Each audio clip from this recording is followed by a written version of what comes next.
officially, as we do it live from Vegas, inside Allegiant Stadium, this is actually the Saturday Scrum, just on at a different time. So it is back as normal next week.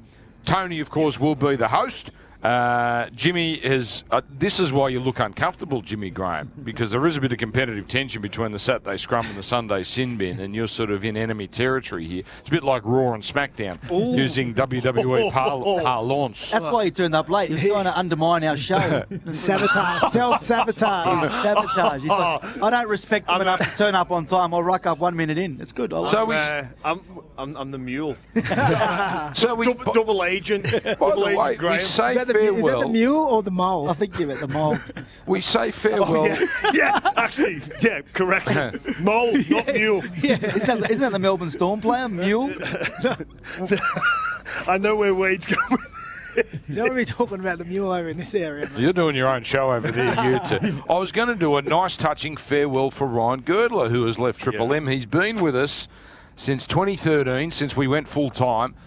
So one of the originals, and he is gone, certainly by his choice. He's got some family business to attend to, so we hope to see him back soon, but he'll be missed, Ryan Girdler. I always love working alongside him for the big games, and he was a champion bloke, and it's not going to be quite the same without him on the Saturday show or during the games as well.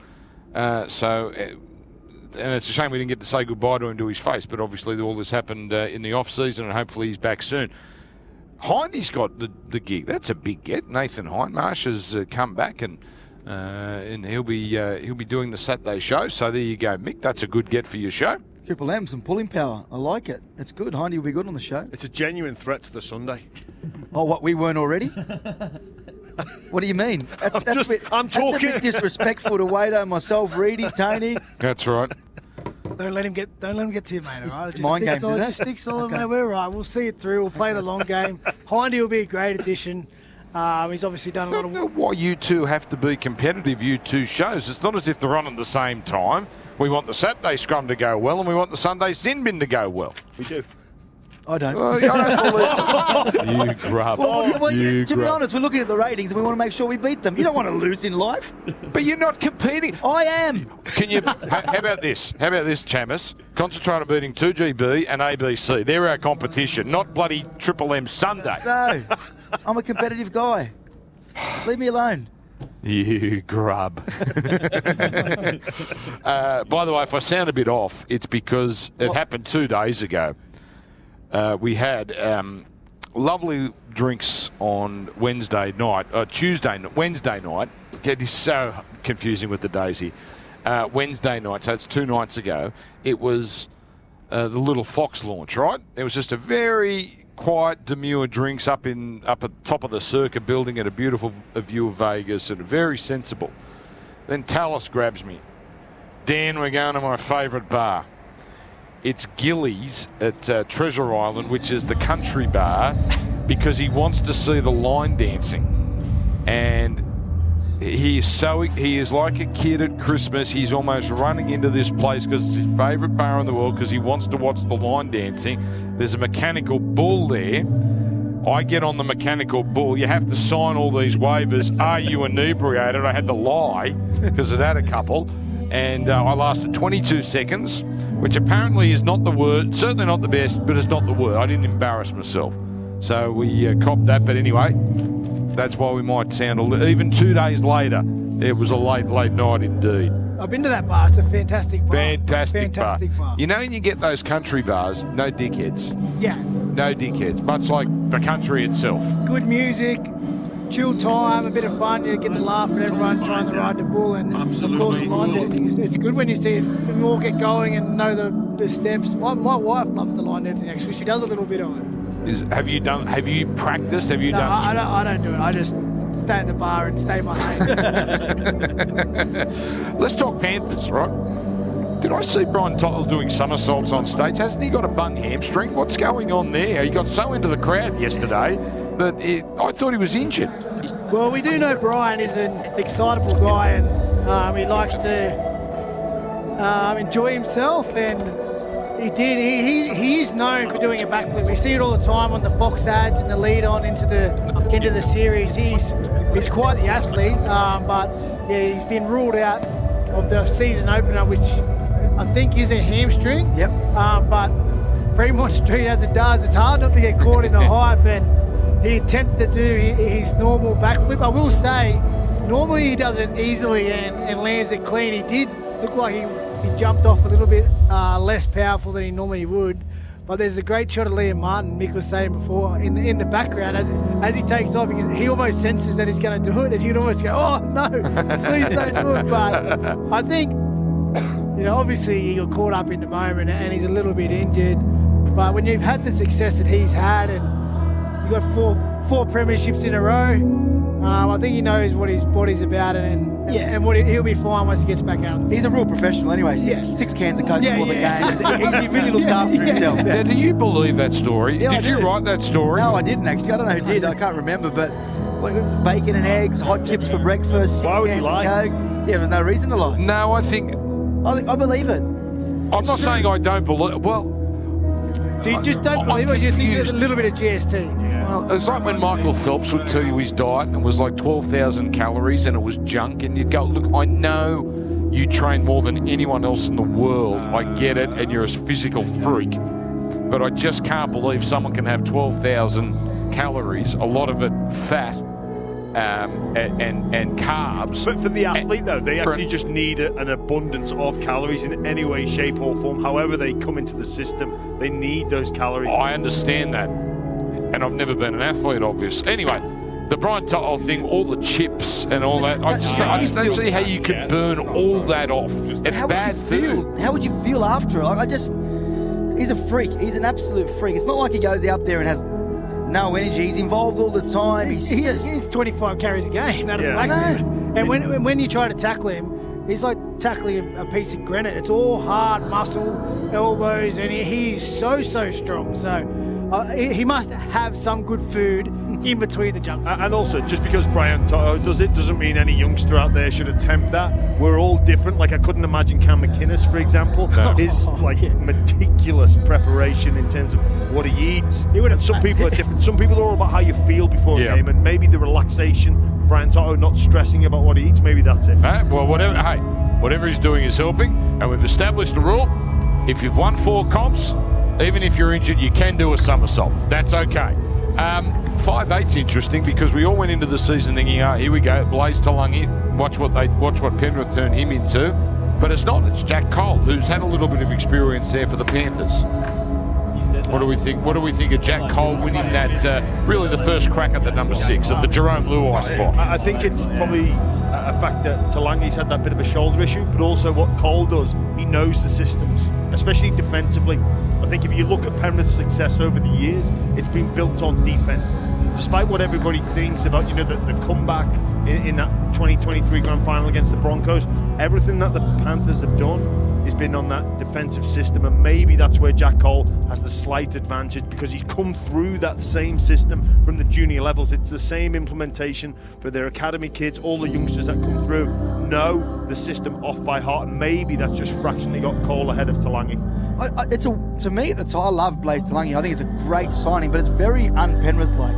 Over the years, they've just built from within, and Jack Cole's really highly regarded at Penrith. So when they go out there and buy someone like Blaze Talangi, I was shocked. I was shocked by it because I didn't think that was their style. And then I'm not surprised he doesn't play round 1. It's a big occasion. He's obviously coming off the shoulder injury, as Jimmy said. But I think they probably thought they need a bit of spark. The way Jarome Luai played on the field, try and replicate that with Blaze Talangi. And Jack Cole's far more like a steady player. And I still think it's a good signing, because of course, but it's very un-Penrith-like. Yeah, but I don't know. I think it's pretty astute. Like, we're saying he's definitely in the race for the 6, which he would have been for sure, but he showed his versatility as well as a young outside back. He played on the wing and in the centres. He could probably play fullback at a pinch, so he could end up to start with. His way into that team, if they settle on Cole, could be on the bench as that utility who could cover multiple positions. Yeah. And again, there could be many reasons why Cole just edged out young Talangi, but there's no doubt he'll feature in that team, and it's just trying to see where he does feature and where he fits the best. And the good thing for the Panthers is they've got time. They've got time with him. He's still young, so much upside, and I think he's a wonderful player, and I think it was a good signing for Penrith. I love how Jack Cole's just come out and said, "No, I want to be the number 6. I want to." Yeah, it's healthy competition. Like with all due respect, you don't want to be the 14 or the utility. He's like, "I want to be the 6." Love it. You need that attitude, but that's the attitude you have to have, and you want to see that. And no doubt, Blaisley has intentions of owning a starting jersey as well, and that's the part of being a player, that competition and. You know, when you get your opportunity, like Cole's got the first opportunity, big occasion. If he can come out here and do the job, be strong defensively and help steer around the park to a win, well, it goes a big way in locking that 6 up. One name answer before a break. Bigger loss for Penrith. Harder to fill. Fisher Harris or Luai? Luai. I would say Fisher Harris. Oh, casting vote, Jimmy Graham. Fisher Harris. Okay. All right, here's a question. Are the Warriors worse off with Fisher Harris than they were with Blake? Now, Fanua Blake, now that sounds weird because Fisher Harris, you could argue, is best prop in the world. But what Fanua Blake gave them? Dan, if I've got a player in the front row playing for my life, I put Fisher Harris in there. But if I want to play it to spark some creativity, which the Warriors lacked, I go for Fanua Blake. If you're in a situation where you need to pick a front row for your life, I'd be questioning my life choices, Jimmy. If you're in that situation where you had, or someone to kick a goal, I'd wonder, how did I get to this point? That's a great point. It's never going to come to that. I know it's never going to come to that, but it's a nice example. And what sort of Russian roulette is it where I have to pick a... And what game do they play? Like, what do you mean Fisher Harris does what? Just run at each other. From each dead ball line, just run at each other. Oh. That's not the worst idea. Maybe not for someone's life. Very Vegas-y idea. But can you imagine that? 2 front rowers running. Can't get away with it these days. It is still quite awe-inspiring to look out of Allegiant Stadium and you see the Luxor, not one of the great hotels in Las Vegas, but it's the big pyramid and the Mandalay Bay there as well, and the expressway with about 10 lanes in front of us and traffic going up and down. It's still bright daylight here in late afternoon in Las Vegas. The games tomorrow, we're less than 24 hours away. They will be... let's see here. So Super League at 8:30 Sydney time, 7:30 Queensland time. And then you've got Canberra Warriors. That is 11 a.m. I'll just do Sydney times and knock off for an hour in Queensland, of course. 11 a.m. Raiders Warriors. Penrith Sharks is at 3:30. And in between that, you've got the Gillaroos and England. I'm doing that one, Wado, for Fox, as long as with Canberra. Canberra and Warriors, but I'm looking forward to doing the Gillaroos because they haven't played England for 8 years. So and we now know the Gillaroos really well because we see them, NRLW and the State of Origin. So I think there's expectations they might do a number on England. I'm not so sure. They rarely play each other, so it's hard to gauge. Yeah, and it's a great feature. Obviously, the NRLW going strong down there. Down there now. I'm living over in the States. It feels like back at home, and it's great to have the women on this big stage. And they certainly, I feel like they won the battle at the season launch last night. They really got into it and they were enjoying themselves. But yeah, it'll be good. It's just even the English game. I'm looking forward to that. It's hard to point out what I'm looking forward to the most. It's just it's so exciting to have the footy back and be here in Vegas again. And I don't know how I'm going to be during the Sharks game because it's always a tough watch when I have to watch the boys. But no, it's a good opportunity for them coming up against the defending premiers. We found out who's doing the Viking horn. Tyler Marmire, I believe his name is, a Vegas Raiders player. So they initially aimed for Dana White. He's not in town. So it's a Vegas Raider. I know we've got some LA Rams coming to the game, so we should have a nice American football flavour to this contest here tomorrow. So have I got that right? Tyler Marnoa. He's the defensive tackle for the Vegas Raiders. So there you go. Bit of NFL flavour. This is obviously the Vegas Raiders home game. We've got a bit of... this is Conrad Sewell we're listening to right now as... is he one of your Australian Idol blokes? You follow all the Australian Idol people, Wado? No, he's not. I do like his music. But he wouldn't be my first choice. But again, like we talk about the preparation. Oh, jeez. Of the players. You've taken an inflatable baseball bat. But the preparation of the players, we talk about that, but the preparation for the ground and to get it right, all eyes are going to be on here. And since the moment I walked in, it's just been chaos around the field. There's been sound checks, highlight package, making sure all the different teams' specific songs are ready to go. We know Penrith have Hell's Bells and the Sharks have their songs, the Horn for Canberra. So they're doing all they can to make sure they nail this from a marketing sense, and it looks great. And no doubt the players will, in return, deliver the product that we know that they will. To be fair to Wader, it wasn't Conrad Sewell wasn't the NRL's first choice either. No. Delta Goodrum. They were in discussions with Delta Goodrum to get her out here, but unfortunately because of the LA wildfires and her home being impacted, things broke down and she wasn't able to be here. So is that the reason, Mick, or are we using that as a nice excuse? Or could we not come to a... Why are you so negative? Because you people in rugby league media are always negative. Was her house burnt down? I don't know. I didn't go through it like Jimmy did.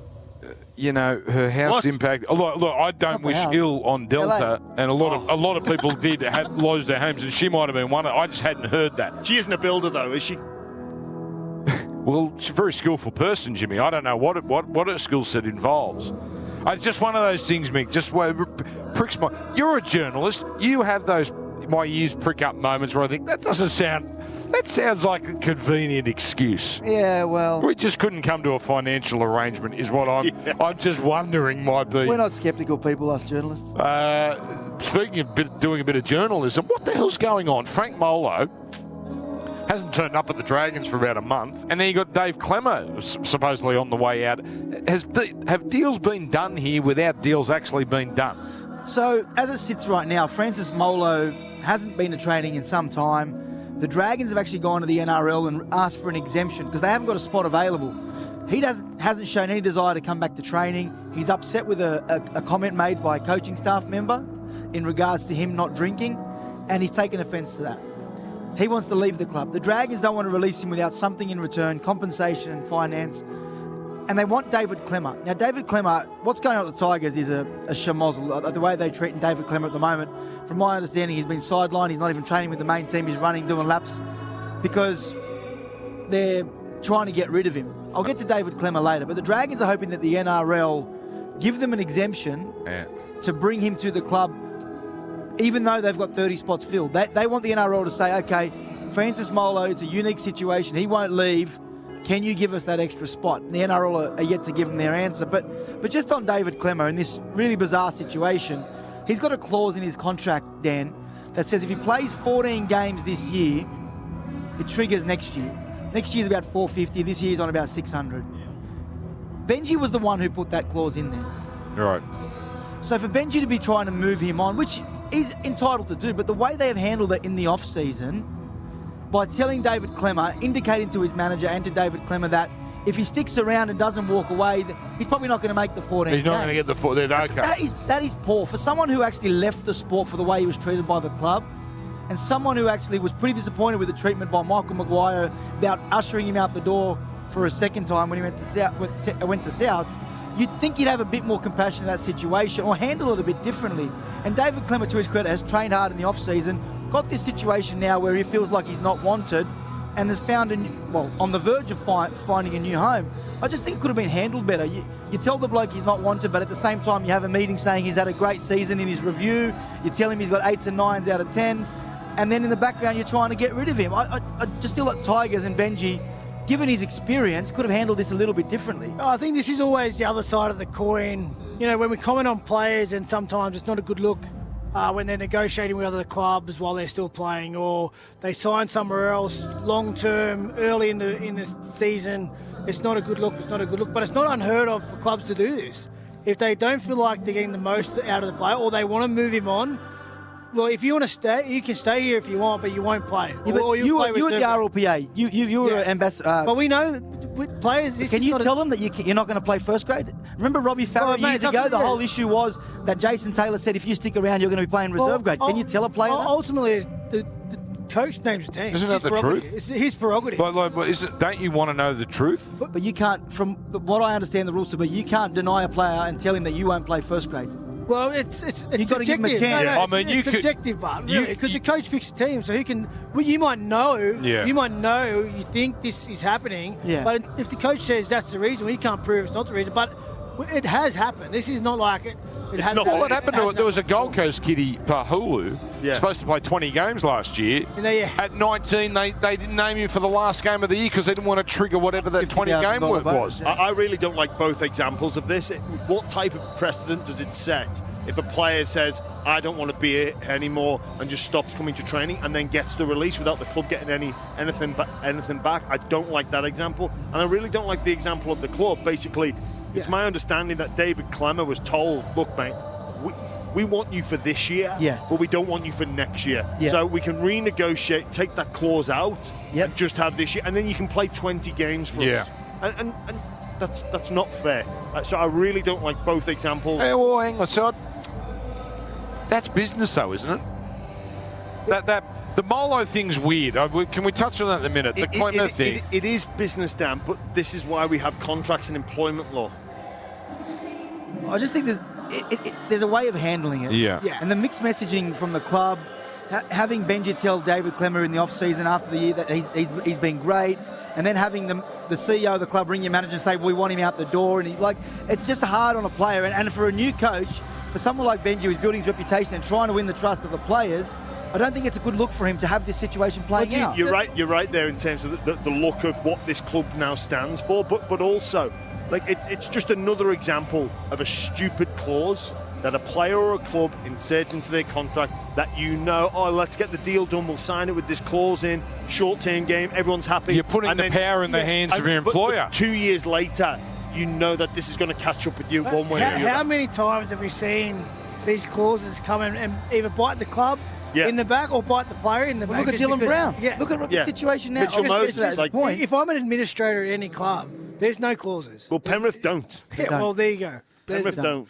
Is Molo properly offended by what was said? And it's funny you said it was a reference to drinking, because I thought, if he's walked out on the club based on a comment, was this racial? Was this a reference to James Ackerman, what happened many years ago? But you're saying it was a reference to drinking. Is this a convenient way? I'm going to get cynical again. Is there a better deal lined up somewhere else, and this is a matter of convenience? Well, if there was, he would have been in a position to take it right now. From what I understand, and this is subjective, what I heard, it didn't sound like a big deal to me. But that doesn't mean he is not offended. And having spoken to people that are close to him, he's offended by the comments that were made. Now, I'm not going to say whether or not that's right or wrong. That's his prerogative to understand. Well, we don't know how it was said. We don't know how direct. But also, he has a history there. A few years ago, there was an issue that was involving police where he's now decided to give up alcohol. So he's felt as though that this is his feelings, that he's been disrespected and those comments were offensive. The Dragons, on the other hand, feel that, well, this is a comment that should have been allowed to pass and it wouldn't have offended most people. I don't think he's got somewhere to go, because if he did, he would have got it. Because they're happy to get rid of him now. Well, they are, but the problem is he's on decent money. He's around $550, and there's no way the Dragons, they feel that they want to be compensated for paying him for 4 months of his salary already. A quarter of that is gone. Yeah. So, and they've given him a $170,000 advance in his payment to help him build his house, which they will get back. I think by law he's going to have to give that back to them. So it's just got really, really messy, and he's showing no intention. I think he's on mental health leave at the moment. Yes. He's showing no intention of returning to training, and those entitlements have expired or are about to expire. Yes, indeed. Live from Las Vegas here as they continue to go through all their rehearsals. We're going to have the Viking Club tomorrow. That we know.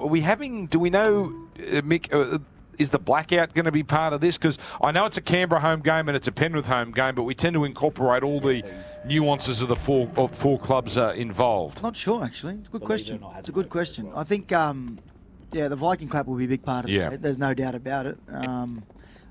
It's funny, Hudson Young was joking about getting the inflatable baseball pads as part of the membership package, so you can get the inflatable bats and clap them above your head. Glad he's bounced That is back. a Good to see him great bounce idea. back. You imagine how many of those you'd sell at Canberra Stadium? Mate, it should be part of their membership pack next year. That's It's exactly right. What a non-story. Did you have to chase Don't that say story? what a non-story. Oh, did you pump it up, did you? Mate, someone lent on an emergency button. Oh, they lent on it. Okay, we'll go with that then. Now, look, just on that, I don't know if we've got time to explain, but I've got to give the Raiders credit for how they handled it. So Danny Wilder and I were onto the story. I was out at dinner and I saw Ricky, so I went outside to speak with Ricky. I said, Rick, this is the situation at the moment. This is what's happening. He just got off the phone with Danny Widler. He realised this was starting to do the rounds because there were calls earlier in the day about it. And he got ahead of it and he said, well, this is what happened. Let's be truthful. And he actually asked for my opinion around what is the best way to handle this story. And I said, well, I know from my point of view as a journalist, if a story comes out and the players aren't named, which at the time we weren't aware of the players' names, I know what the next phone call is. And what we're doing the next day, we're trying to find out who they are, what happened, what are the details. And to Ricky's credit, he agreed that name the players, get the details out there, everything. Don't lie, don't try and cover it up, because sometimes if you cover things up, when we find out other information, the cover up is worse than the crime. And he said, let's put the players up in the morning, let's get it done and dusted. We don't want distractions in the week. And I said to him, mate, it'll be done in 24 hours. And to be fair, it was. It wasn't a big deal. It wasn't a huge story. Players fighting in a Las Vegas, and it wasn't a wrestle. It got serious. Punches were thrown. They've accidentally pressed the elevator emergency button, and because of how much security is heightened at a casino where they're staying, the control room was triggered. The security came out to meet them. They went back out, took them out of the hotel, and when they eventually took them back in, they ushered them into a room because there's been an absolute debacle with the rooms at Resorts World. They've ushered them into one of the Panthers players' rooms who was already in there. So it didn't go well for him, but it's not the only drama with rooms this week. But I agree with you guys. It's not a big deal. But in this day and age, when you're on show in front of the world in Vegas, if that gets out, it becomes a story. Oh, I think, again, they handle it the only way you could handle it. You have to get in front of it, be transparent, so you could face the music and then move on. Like, there's no other way to do it these days. Because again, if, like you said, the cover-up is worse than the crime. If you don't tell the truth, and then all of a sudden these journos, which they always do, they find the rest out. They come back and then it recreates the story again. In saying all that, you are correct and very good advice, but it's easy to do it when it's a minor story. When it's the more serious stuff, I don't think clubs and players are going to be so much on the front foot getting it out there. Well, you can tell it was a minor story because, look, there's no monetary fine given to two players, and they're still here. If it was a big deal, they would have been sent. You know what their punishment was? They had to do the press conference, and they had to show their face. That's good. That's some accountability. And Ricky 100%. Said, this is not my problem. Why should I put up... Because KO Weeks and Matt Tomoko were supposed to do media the next morning. Why should they front up and be asked questions about what their teammates have done? That's right. Why should Ricky have to do it? Don Ferner, put them up. They can explain. They can be embarrassed. I don't think they really cared deep down, did they? So we were all done. Everyone was satisfied. We moved on. Hudson Young was joking about it yesterday. It's awesome. All right, let's move on. Let's go, Dan. That's it. We're done. We're going to do Believe It or Not. We're going to do it after the break. Yes, live for another hour here as we do it from beautiful it is sort of downtown Las Vegas. It's just one really road off the strip is where Allegiant Stadium is. It's about a 20-minute walk from the first lot of casinos at the southern end, which are Luxor, Mandalay Bay, the Excalibur, which, Wade, is a bit like a sort of RSL that hasn't been done up for 40 years. But you don't like the older ones? I don't mind like a Caesars, like the traditional ones, but I mean, there's dumps too. I mean, they can't. Circus. Well, circus. I stayed there once. That's never again. Reedy stayed there, actually. I think it's where a lot of people from the lower end of the service industry that may Reedy. that may sort of work the streets. I think they might bring clients back there to the circus. I think other activities. I experienced smells I've never smelled before. All of a sudden, $50 a night wasn't so valuable. But there's a million great joints in between, and can I say I can't recommend coming here highly enough. And I know you must be jealous at home, particularly if you didn't come last year as well. I read. Might have been in your paper, actually, Mick. I think Qantas are going to experiment with direct flights to Vegas. Oh, really? Which would be a game changer. So some of us have been fortunate the last couple of times here. We've had the NRL charter flight direct So it cuts out 4 hours, basically. It's a 14-hour flight, which is the same to LA, but it cuts out that awful in-between time. And they're going to experiment for a 10-week period next year, and it includes this time of year. Really? So that could be quite amazing. Great. Anyway, that's... Because us paupers who aren't on the NRL charter flight on PVL Air have to actually get a bus to LA for 6 hours, get on a plane to Nandi, stay at Nandi for 4 hours, then go to Sydney. That's what we do. It's a hard knock Us life. little people. It's a hard knock life. Now time for this. Believe it or not, Believe it or not. All right. So here's the premise. I say something and you say whether you believe it or not. Storm are the clear premiership favourites, Wade Graham. I probably believe it. I think for the majority of last season, they were the best team. With no doubt, Penrith were always there, and off the back of their success, we always knew they were going to feature. The loss that they had in that they suffered to Penrith in that grand final, you know, the likes of Harry Grant, who still hasn't won one, it's got to eat away at him, and he don't need any more motivation. And that old saying, you're going to lose one before you win one. Munster back at his best. He struggled with injury a lot through last year. So I'd have to say, yeah, Melbourne and Penrith again. Penrith are going to be around there. And yeah, I like the Sharks. Of course I like the Sharks. Is that all? I ask one person. Is that how this segment works, Mick? I didn't know if you were going to let it. Well, on Sundays, Jimmy does it differently. So. Well, hey, Okay. I'm a guest. I'm a guest. Okay, I'm just gonna. You're respecting me. Let me go first. Okay, I like it. Mick, this is really worrying. Everything you're just looking through the prism of Saturday versus Sunday. This is not a healthy way to live. Because he didn't answer on purpose because he wanted some awkward tension there. So he's undermining us Here we again. go. I actually didn't know if it was a pass the parcel type, or Dan goes to the next, believe it or not, and then addresses me or yourself. Charlie, I think we need to have next year a group all here in Vegas, right? So we just start on the right foot between the two shows, holding hands across the water, the two shows. God, Mick's phone, your phone goes off more than Brent Reed's. It's unbelievable. Does someone want to answer the question nice and quickly, please? Yeah, I'll go. I still think Penrith are the team to beat. Okay. Yeah, I don't believe it either. I think Brisbane are going to go close to it. Oh, you've answered the next question. I didn't write this, so don't forget, Broncos fans don't hate me, but the question is, Broncos are overhyped heading into... Who thinks they're overhyped? Okay, well, maybe one of these three, well, maybe one of the other couple. Broncos are overhyped. Anyone buying that? I am a bit. Really? Yeah. Really? Yeah. I'll say it's not an easy pass back from the season that they just had off the back of the grand final loss. The way they lost that grand final, definite scars, and they never reached the consistency or the level following that at all last year. Now, you just can't flick a switch and turn it back on. I know Madge has gone up there and would have changed a lot about the way they go about things, but you just don't flick the switch. You got to go out there and earn it again each week and every week. And there's some teams who have shown that they were superior for longer and consistent periods. I think as well that they are still a little bit fragile, especially after that loss in 23. Well, you still think they're in mourning. I do, and I still think the longer it goes on, sometimes the events of the future change how you feel about the past. Yeah. I and the still fact can't just how believe that difficult it is. And I'm not taking this to extract the urine. You've lost a few, so you know what it's like. And I do know what it's like. And then also, with Maguire coming in, some positional changes, Carrigan moving from lock to front row, the Ben Hunt coming in, being a different style of ball player. Carrigan likes to ball play at lock and get the ball out the back to his halves. Ben Hunt's not that style of player. He doesn't particularly enjoy that role. So he's going to be on ball more. And there's a few things that if it doesn't go to plan, the fracture can become even deeper. And people start to point fingers and this new change. I liked it how it was. We could have got back to 23 with the old regime, the old way we play. It's not all going to be rosy. It has the potential to go well. Good point. Did they not look fit? I mean, I know trials we read nothing into, but we always say that, but there's always a couple of teams we think, oh, geez, Titans looked awful in the trials, and they played their full-strength side, basically.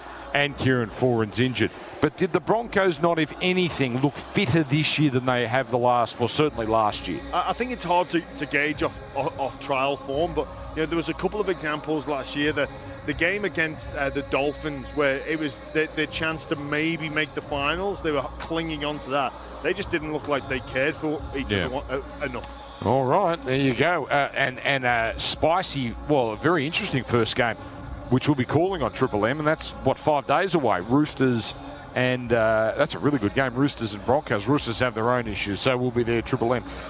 Tigers will make the 8, believe it or not. I believe it. Yeah, I do. I think the Tigers will make the 8 this year. I think they've purchased well. I'm a massive Jarome Luai fan.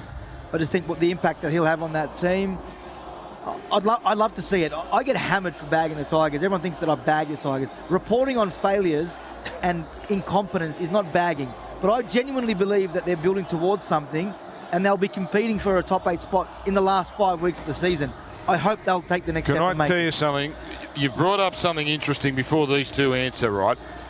Fox cops it. It's Tigers 360, right? Yeah. Right. And I'm sure you've said you copped it as well. There is nothing more than Fox and Channel 9 want more than the Tigers to at least start well. They are a ratings bonanza when they're flying. The problem is it's been so bloody long. But when they were flying in 05, in 09 and 10, their ratings are as good. They're as popular a team as there is in the NRL when they're pumping.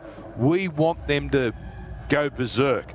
We want them. We want that game against Parramatta on Easter to be huge, to fill CommBank and to get a massive TV audience, because they print money for the game when they're flying. Will the Tigers make the 8? No, I don't think they will.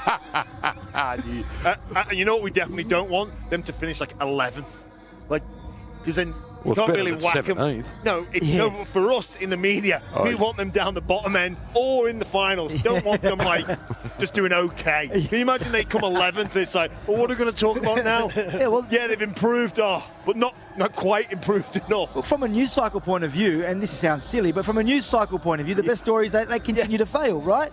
Jarome Luai wants out. He's got a clause in his contract. That would be a massive story. Lockie but Galvin, as a league, Lockie Galvin, that's massive too. But as a league fan and someone who lives out west and knows a lot of Tigers fans, we want them to succeed. It will be the game will erupt if the Tigers start to succeed again. Yeah, I don't think they'll make the 8, and I think they're under the most pressure again this season with the way they start, which I find it surprising about the Klemmer situation and how he's being treated, because if he's 100% fit and going, well, I think he's in their best team, and you need to name your best team to win games. Now, if they do not win games at the start of the season, the pressure is going to be on again, and it's going to come for Benji, particularly around his experience as a coach, and has he been able to develop the talent and the team. With Luai, he can do a lot, and he can add a lot to that team. There's no doubt about that. But can he add enough?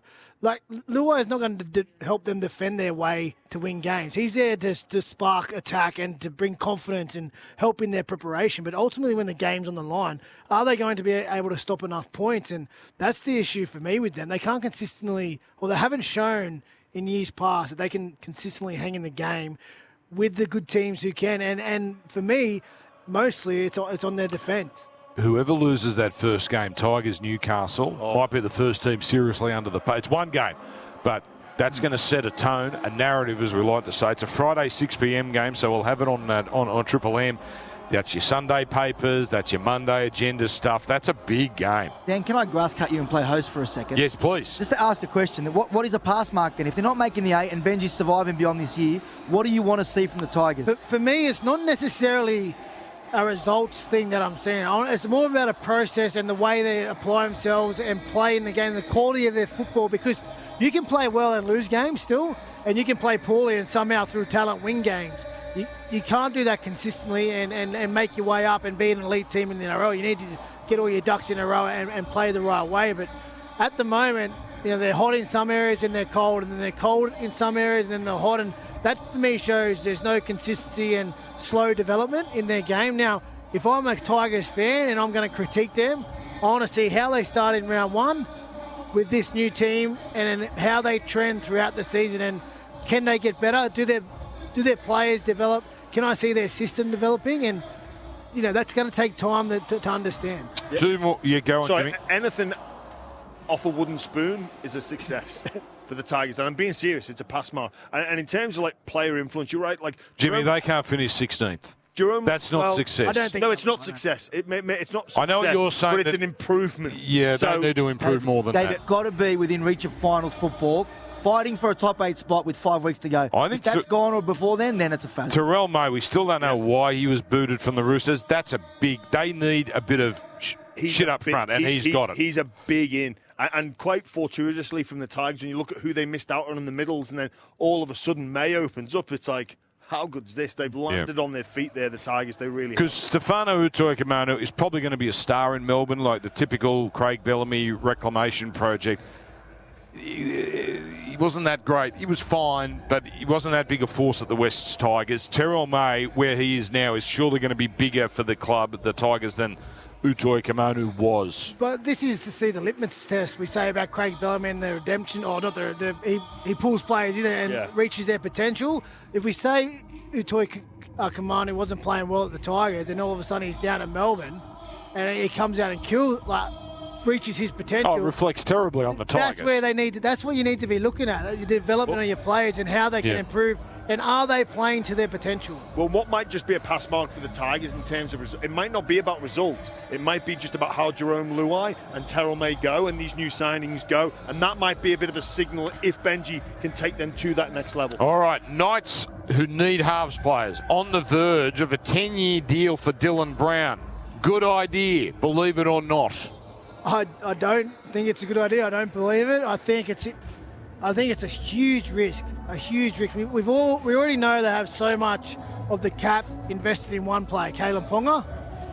To go out and invest a significant portion to a single other player, and as good as those two players are, we do not know how good they will play together or if they'll even match. And even if they do play extremely well together, have you got enough left over to fill the spots in around? You can't win these games. You can't win in the NRL single-handedly no more. Even Kalen Ponga and Dylan Brown can't consistently win against teams who are stacked to the brim and playing well. I get what you're saying, mate, but if you look at Kalen Ponga, you could definitely say he's in the top 3 fullbacks in the NRL and probably worthy of that paycheck considering just what a fullback and how important they are to a team and a club.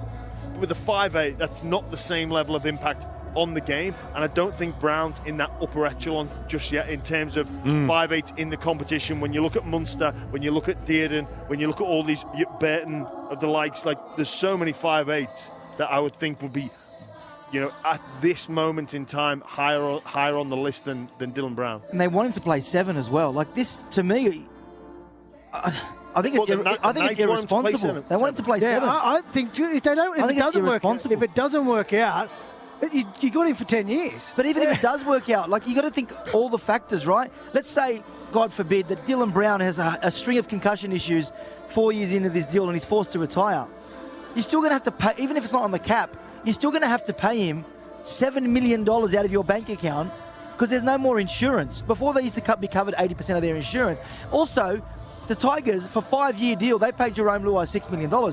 They paid a guy who hadn't played halfback, but they played a guy who'd won 3 premierships at the time, played Origin, was one of the best players in the game. Dylan Brown, as good as he is on potential and a bright future he may have, he's not in that category, and they are doubling in that deal for 10 years. Also with Luai, when he's taken over the 7 jersey, he looked comfortable, and he shows he can do it. He shows he can run a team. When Dylan Brown has stepped in for Mitchell Moses, 100%. It hasn't gone to plan. How many players could you say in the last 20 years are worthy of the risk of a 10-year deal? Now, Tamalolo, we talked about this off air. He's given good value for money, but he's nowhere near it at the end of the 10th year as he was at the start. But, he was incredible the first few years. Cleary, you'd say, all right, that's a 10-year guy. How many other guys really would you say are 10-year guys, if any? It's hard. It's a risk. It's always a risk. Chammas, gave some examples there, but 10 years playing this game takes a toll. And how long you can sustain that excellence that first originally got you that deal, it's just an unknown. And He's 25, Wade. It's not like he's 21 that's it. either. You're relying on him right. being 35 years old and earning 1.3. What 35-year-old now in the game is earning that money? I can't agree with you. I think it's crazy that this is sort of a deal that's even on the table. Well, this would actually take him to his 36th birthday. He'd play and turn 36 if he goes to the Knights in a 10-year deal. And then that top-end money, you can only assume a ratchet clause would be placed as well. So it's hard to see value in this deal for the Knights. And they'll put clauses in there, Dan. They'll put, from my understanding, there'll be clauses in there, which is it's just madness. You from sign a Newcastle 10-year deal, like that should be. No, you know what the clause clause is? You get 10 years. That's it. Well, it should be. It's 10 years, and whatever the cap goes to, good luck.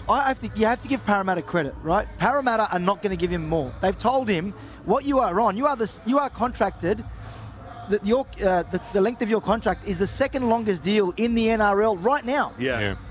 We've given you $1 million a season. It goes up in salary.